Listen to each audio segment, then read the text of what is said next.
What is up, everybody? What is happening? Back with another book review for you. Uh, let's just get right into it because I got places to go and people to see. But I'm doing this for you guys because I love you and I appreciate your support, guys. I'm getting down to the end of Excalibur, guys. This is Volume 8, The Battle for Britain. We have one more to go before we finally finish the Excalibur series. And, oh my gosh, good. You know what? I slowly but surely have begun to enjoy Excalibur. They're still Excalibur is still my least favorite title until I read Generation X. I don't know which one's going to be worse than the other one. But for the most part, this is the mid-90s Excalibur, which I vaguely recall back in the day when I started collecting comic books.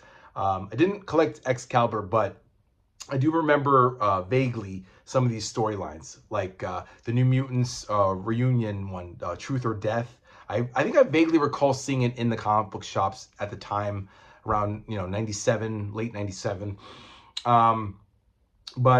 Yes, pretty much, guys, what comes to us coming to an end of the series itself, which will end in the next volume. What this one entails is several storylines involving everybody. I mean, with the exception of Captain Britain, who, of course, Captain Britain lost his powers and is no longer Captain Britain. He's decided to take a sabbatical, but he's still engaged to Megan. In fact, he proposed to Megan yet again. And of course, they'll get married in the final issue, in the final volume that comes. Nightcrawler is the leader of Excalibur, which I'm surprised by, but he seems to be the most capable, the most capable of the members there. I already posted in the thing, so there's a lot of storylines here, all of which are written by this Ben Robb guy, who's like suddenly Chris Claremont, in that he just has his hand in every single storyline, every single issue, including the Colossus one-shot, which ties into the issues 111 to 114. This agency Black Air, which Pete Wisdom. By the way, I just want to say we skipped 6 and 7. We went from 5 to 8. So a lot happened. Rachel, of course, is no longer with the team. She switched places with Captain Britain. There's no more Widget. I don't know what happened to Widget. Pete Wisdom joined the team, and they got rid of Alistair Stewart. Pete Wisdom is another British limey bastard guy with attitude, and he's dating Kitty Pryde, and he's got finger knives that also are flame powered, fire powered. I don't know. He's okay, but he's a bit of a prick, so I don't know how to handle him. I don't know what I feel for him. He's kind of cool, but he's also a prick. So his agency, Black Air, is just terrorizing Excalibur, trying to kill them all. At one point, Arcade gets involved. He's hired by Black Air to kill Colossus and Megan, who decide to go to France to see this Dudley World, which I guess is an allusion to Disney World or Murder World. I don't know. But Nightcrawler is off somewhere doing his thing. These issues aren't really that exciting. Excalibur is just, they're just playing it by the numbers. I really enjoyed the New Mutants story, which is Truth or Death, which they go forward in time. Illyana, I guess it's the 80s. I know it's not the 80s, but it's a time 10 years from the present. So I'm assuming it's the 80s. Because at one point, Roberto's like, oh, we're going to miss the premiere of Magnum P.I. because that was his favorite show back in the 80s, Magnum P.I. I think he had a gay crush on Tom Selleck, but that's beside the point. So Illyana, they play a game of Truth or Dare, and Illyana transports them to the future, and they meet their future selves. But then they discover that Illyana dies of the legacy virus, and she's not happy. Meanwhile, she's tormented by this dude who's in a cloak robe, covering himself, and it turns out it's her brother Mikhail, that other prick Mikhail, the guy that killed all the Morlocks, the guy that tried to fuck with Storm at one point, that Mikhail.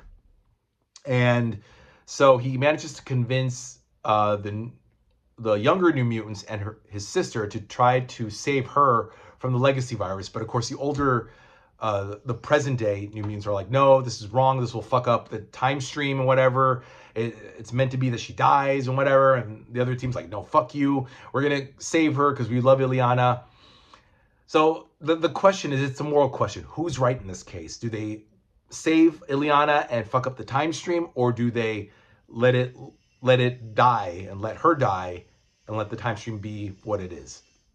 I don't know. But it was actually a pretty amusing story. It was actually cool. First of all, by the way, if anyone ever met their old selves and their new selves, quantum physics tells you that the world would blow up. So how they managed to survive even though they're interacting with their older and younger selves, it's a comic book, whatever. But in real life, guys, in theory, this wouldn't happen, but whatever. And then we had the Kitty Pryde Agent of S.H.I.E.L.D. It's like another 3-parter. Also pretty cool, but really lackluster. I mean, Larry Hama wrote it, but the ending sucks because Kitty and, I guess by virtue, Wolverine joins in rather second-handedly. He doesn't really do anything except help this dude Rigby fix the computer where she and Ogun are trapped in. Apparently, they're in the astral plane. Like Kitty says to Ogun, bring me to the astral plane and we'll fight. And if you win, you have me. If you lose, we take Rigby back. Whatever. First of all, I don't even know how Ogun, who's dead, is able to bring Kitty into the present.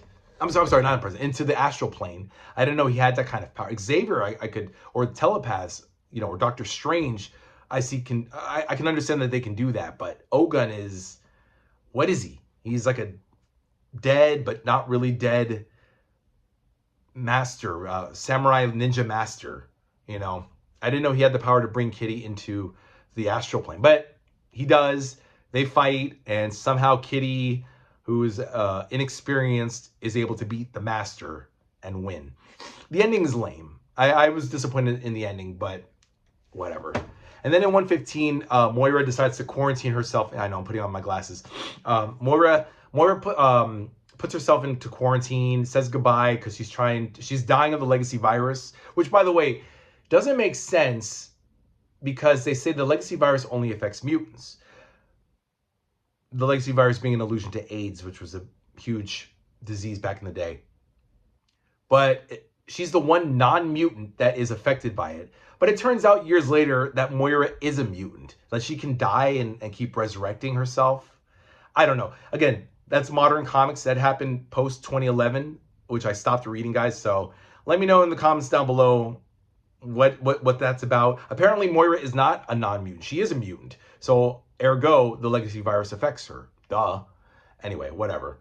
But she decides to quarantine herself, says goodbye to everybody, and Wolfsbane jumps in with her, risking her health, and that's the end. The reason why I'm putting on these dorky glasses, guys, is because I want to look at some things. The early storylines. Oh yeah, the Battle for Britain. Right. So apparently Captain Britain is being attacked by the Dragons of the Crimson Dawn.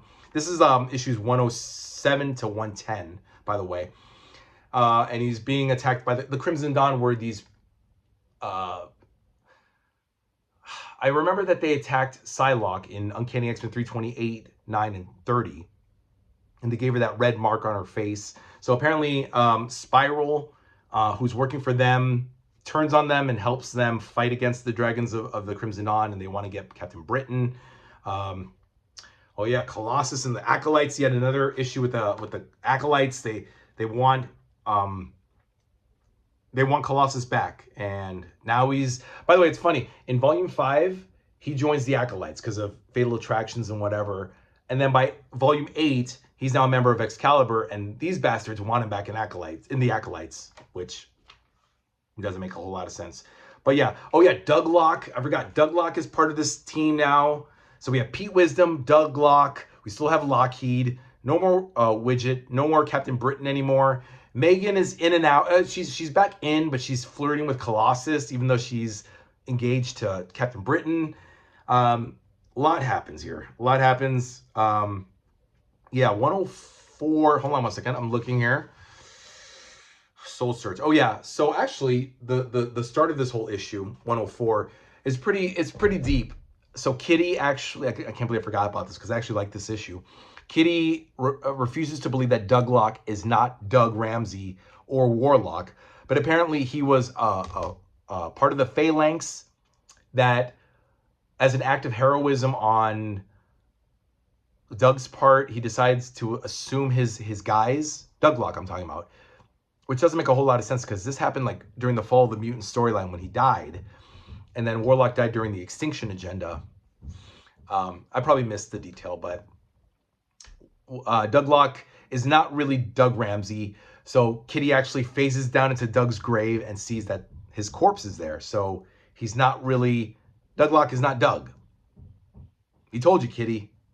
Surprise. So of course she's like in denial. She's just, And it's sad because her and Wolfsbane, Rain, were so hoping that Douglock was Doug, but he's not.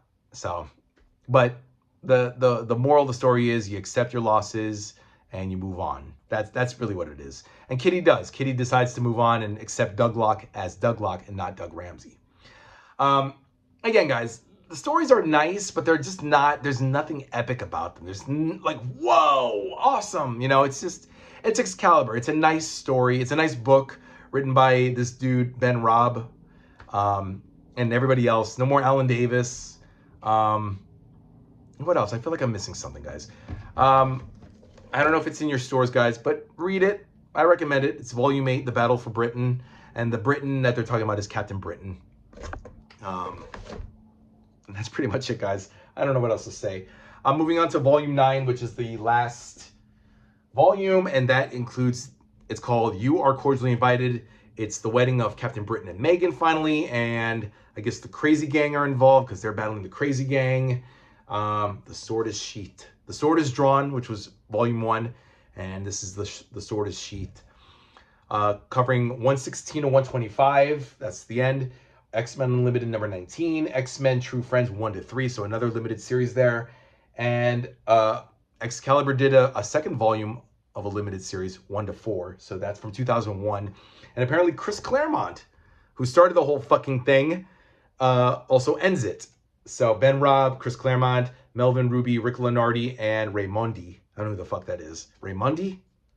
Is that Jesus Raimondi? Jesus? I don't know.